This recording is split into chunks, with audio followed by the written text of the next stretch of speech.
बड़ी खबर सियासी बयानबाजी को लेकर है।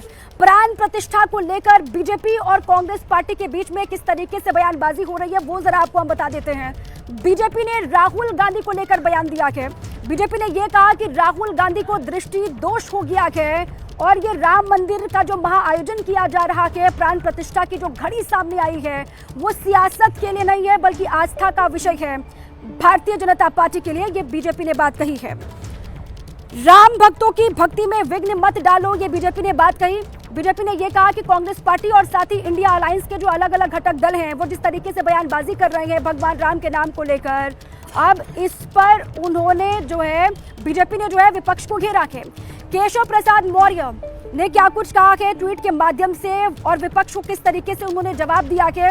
यूपी के डिप्टी सीएम है, उनकी बात आपको सुनवा रहे हैं। वो ट्वीट आपको हम दिखा रहे हैं, माफ कीजिएगा।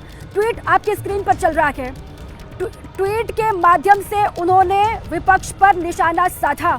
इसी बीच में कर्नाटक के मंत्री ने राम मंदिर को लेकर विवादित बयान दिया है। उन्होंने साफ तौर पर राम मंदिर को लेकर घेरा है बीजेपी को भी और ये कहा है कि अपनी चुनावी जीत के लिए या फिर अपने फायदे के लिए भगवान राम का इस्तेमाल किया जा रहा है बीजेपी की तरफ से। कर्नाटक के मंत्री हैं KN राजन्ना, उन्होंने कहा कि बीजेपी चुनाव के लिए मंदिर बनवा रही है, बीजेपी लोगों को धोखा दे रही है, ये बात उन्होंने कही है। आपको सुनवाते हैं। ನಮ್ಮೂರಲ್ಲಿ ಹೆಚ್ಚು ಪಾವಿತ್ರತೆ ಇರತಕ್ಕಂಥ ದೇವಸ್ಥಾನಗಳಿಂದ ದೇವರ ಬಗ್ಗೆ ಭಕ್ತಿ ವಿಶ್ವಾಸ ಬರ್ತದೆ. ಅಲ್ಲವತ್ತು ನಾನು ಹೋಗಿದ್ನಲ್ಲ, ಏನು ಅನಿಸ್ಲೇ ಇಲ್ಲ ನನಗೆ. ಯಾವುದೋ ಟೂರಿಂಗ್ ಪ್ಯಾಕೇಜಲ್ಲಿ ಏನೋ ತಂದಿದ್ದಂಗೆ ಇದು. और इसी पर मेरे दो सहयोगी मेरे साथ जुड़ेंगे, अंकित मेरे साथ होंगे और साथ ही नीरज पांडे भी मेरे साथ जुड़ेंगे। लेकिन सबसे पहले अंकित का रुख कर लेते हैं। अंकित, देखिए घड़ी तो अब बहुत नजदीक है, महज 5 दिन का वक्त बचा हुआ है जब महाआयोजन होगा, प्राण प्रतिष्ठा होगी भगवान राम की, लेकिन ये सियासी बयानबाजियों का दौर रुक नहीं रहा है। अंकित जी बिल्कुल रुक नहीं रहा है और जब से शुरू हुआ उसके बाद से एक दूसरे के ऊपर आरोप प्रत्यारोप चल रहे हैं। इंडिया गठबंधन की तरफ से लगातार इसको बीजेपी का आयोजन करार दे करके इसका बॉयकॉट एक तरह से किया जा रहा है, लेकिन यकीन मानिए उनके लिए भी इतना आसान नहीं हो रहा है। इस वजह से किया ये जा रहा है कि अलग अलग मंदिरों में जाने की बात की जा रही है।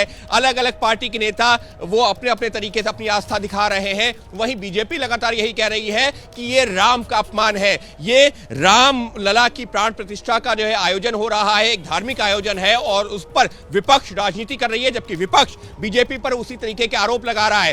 कुल मिलाकर के आरोप प्रत्यारोप का सिलसिला भले ही चल रहा हो, लेकिन दीपा आप भी अयोध्या में, मैं भी हूं और यहां पर देख रहे हैं कि किस तरीके से आस्था का एक सैलाब उमड़ा हुआ है। और यकीनन ये जो आस्था का सैलाब है ये देश भर में जो उसी तरीके से उमड़ा हुआ है और उसी का असर है ये है कि विपक्ष हमलावर होते हुए भी कहीं ना कहीं बैकफुट पर नजर आता है और इसी वजह से वो ये बात करता है कि देखिए हमारी भी आस्था है, ऐसा नहीं है आस्था नहीं है, लेकिन बीजेपी क्योंकि इसको अपना आयोजन बना रही है इस वजह से इसका विरोध किया जा रहा है। कुल मिलाकर के राजनीति जारी है। बिल्कुल, बीजेपी ने एक पॉलिटिकल इवेंट के तौर पर इस पूरे ही कार्यक्रम को बना दिया है, ये आरोप है विपक्ष का और इसको लेकर जो बयानबाजियां सामने आ रही हैं वो भी हम दर्शकों को बता रहे हैं। अंकित आप रहे हमारे साथ। जैसे ही घड़ी का काटा दोपहर 2:30 पे आए, बबीता जी का दिल सास बहू साजिश के लिए मचल जाए। और ये है इनकी बहू, पूरे दिन ऑफिस की टेंशन हो जाए गॉन जब ये करें अपना फेवरेट शो फ्री टाइम पे ऑन। इनकी तरह आप भी देखिए अपना फेवरेट शो अपने टाइम पर और डाउनलोड कीजिए ABP लाइव ऐप अपने स्मार्ट टीवी पर।